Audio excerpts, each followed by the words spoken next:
watching Arise Reports live in London. To entertainment news now, and our next guest has played in front of global audiences of millions at the Winter Olympics and the Eurovision Song Contest. He's had millions of views on YouTube and he's been voted Russia's sexiest man. But before we meet Emin, let's take a look at his new single, Woman.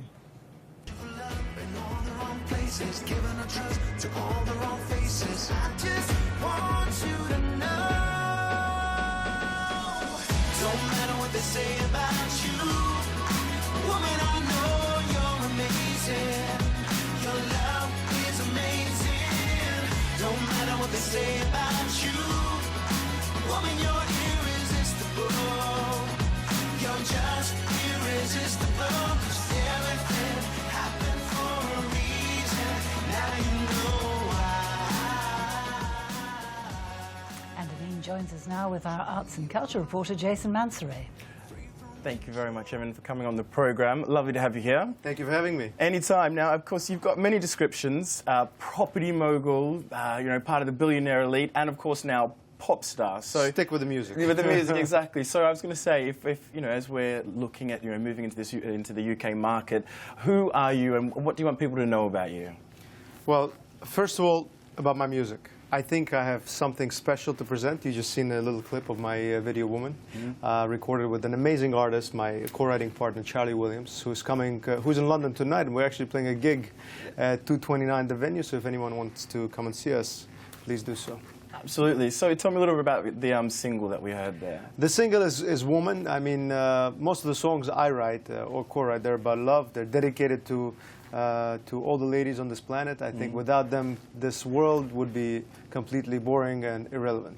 Yeah, this is a good point, and I really like that because, of course, we've just had International Women's Day, so it's nice to hear that message going out. Is your mum one of your favourite people? She's my biggest fan. I love my mum, absolutely. Mums always are. Always. Now, when it comes to sort of the people that you've worked with, you've got some great producers out there. Tell me about sort of the process of creating these songs. Well, as a matter of fact, 2 of my albums have been produced and recorded here in Britain with a famous producer. His name is Brian Rowling. He completely revolutionized my music career and put me together with great writers like Rob Davis, Paul Berry, Jamie Scott, with whom I've had top 40 single in UK a few years ago on Radio 2.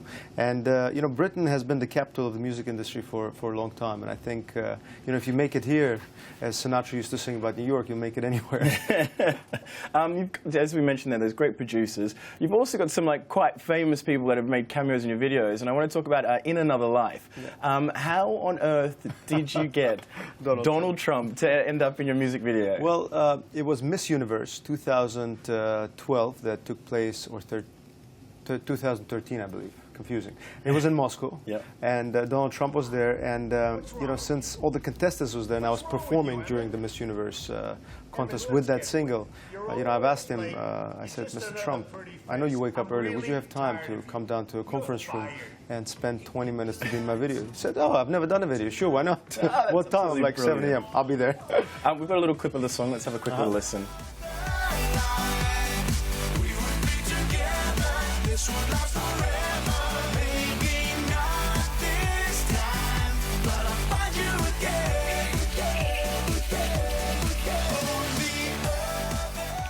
We had a singer on yesterday, Rebecca Ferguson, a pop singer here. Now, she talked about the challenges of being a mum, a working mum, and doing this sort of a business. Now, you have both your own businesses and a music career, and you have twin sons. So how do you find that?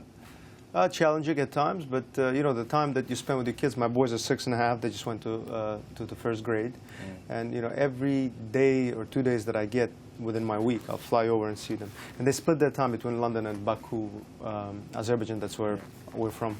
And it's a challenge, but a time that you spend with your children is a time that is priceless, because every next month, next year, they're different, they're grown, and that's the time that you cannot recoup if you miss it. So you try to spend as much time as you can with them. You talked about your kids living in 2 places. Now, your sort of international experience is incredible, because it's like Azerbaijan, Moscow, Switzerland, United States, everything. How does that form, the music you do now and your performances? I think it helps me make it international, because I did build quite a career back at home in Russia and Azerbaijan. I'm quite a big act there, and I can sell out, huge venues with, 5,000, 10,000 people. But then I come back here, and I can, my venues are quite tiny, but that's the start that you're challenged as a musician with.